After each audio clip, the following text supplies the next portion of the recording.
Now Daryl Sutter goes to Martinez and Doughty on the point.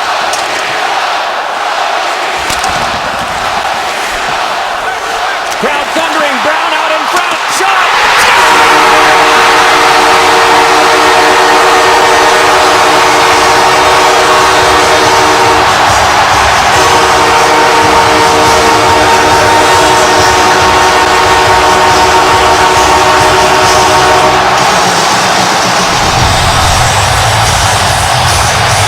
Nice little play there by Alec Martinez to chip the puck in.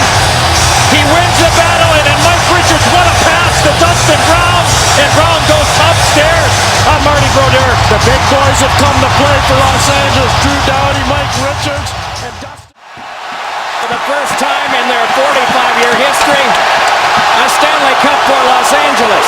The Kings are the Kings.